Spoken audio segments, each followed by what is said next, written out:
Every time I finish a pack of medicine, I keep the empty blister packs because they can be surprisingly useful around the house. Hi, I'm Tracy.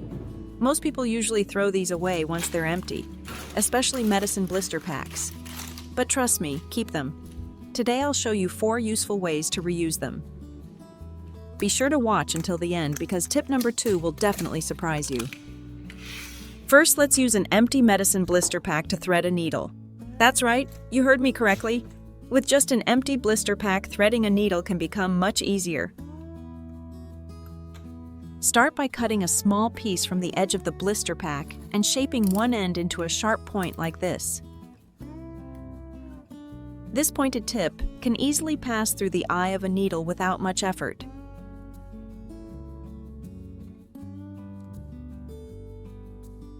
Next, cut a small V-shaped notch near the pointed end on one side of the blister pack. This notch will help hold the thread securely.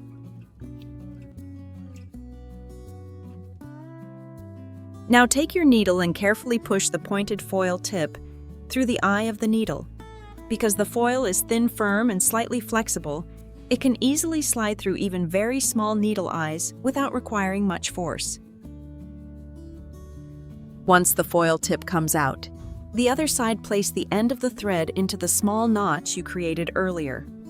Hold the thread firmly, then gently pull the foil back through the eye of the needle. As the blister pack foil slides out, it will pull the thread through with it effortlessly. In just a few seconds, your needle is threaded and ready to use. Let me show you one more time.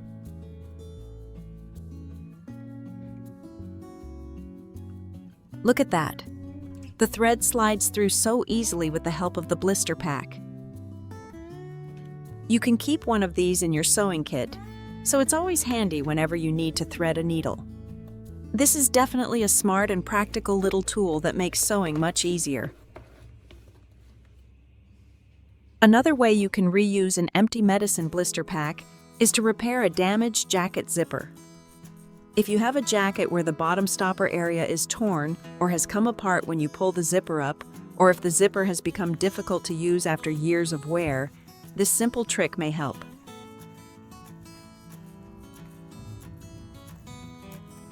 Start by pulling the zipper down to a position where it is easy to work with. Then use a pair of scissors to cut away the damaged or missing section of the zipper at the bottom.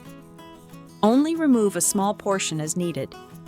Next, take an empty medicine blister pack and cut out a piece that is roughly the same size as the damaged section. Hold it against the intact side of the zipper and trim it until it fits properly.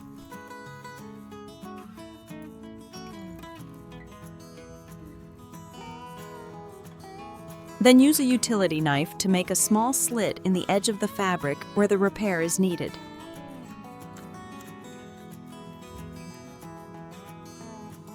Apply a little hot glue to the blister pack piece and gently slide it into the slit you just made. After that, fold the blister pack piece in half so that the fold lines up with the zipper track above it, then use glue to secure the backside in place. Once the plastic piece is positioned correctly, press it firmly for a few minutes to allow the glue to bond. If necessary, trim the edges to make everything look neater.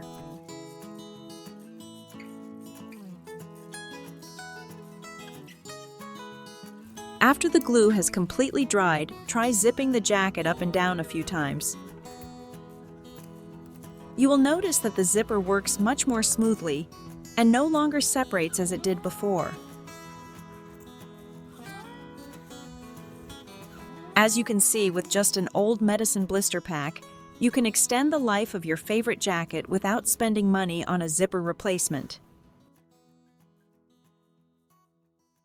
The third way to reuse an empty medicine blister pack is to turn it into a simple cable holder for your desk or bedside table. If your home is anything like mine, phone chargers, tablet cables, and earphones always seem to get tangled, fall onto the floor, or end up wrapped around each other. This little trick can help keep everything much more organized. First, take an empty medicine blister pack and cut it lengthwise.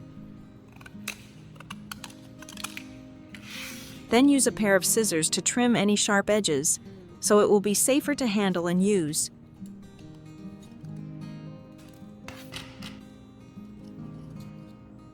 Next, attach the blister pack strip to the edge of your desk using double-sided tape or a strong adhesive.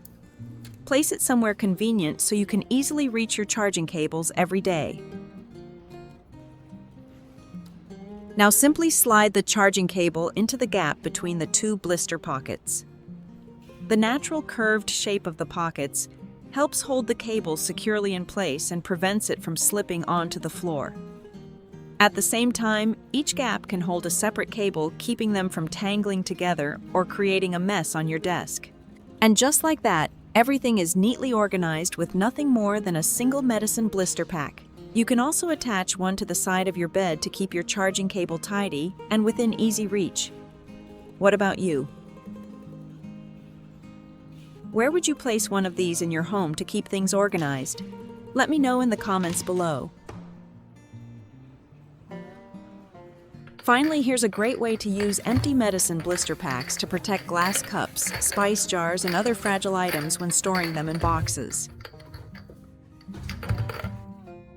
First, save any blister packs that are clean and dry. If a blister pack is too large, you can cut it into smaller pieces that better fit the items you want to protect. When you're getting ready to pack glass jars, cups, or drinking glasses into a box, simply place the blister pack pieces in the spaces between the items. Because the blister pockets are raised and contain small, air-filled spaces, they work like tiny cushions that help absorb impact. This helps prevent glasses and jars from bumping into each other during transport.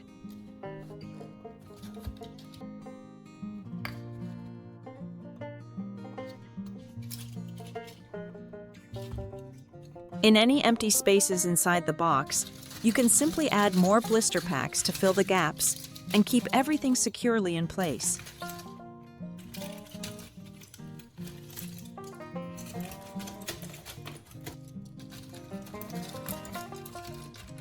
Now, no matter how much you shake the box, the jars inside stay firmly in position without knocking into each other, making them much safer.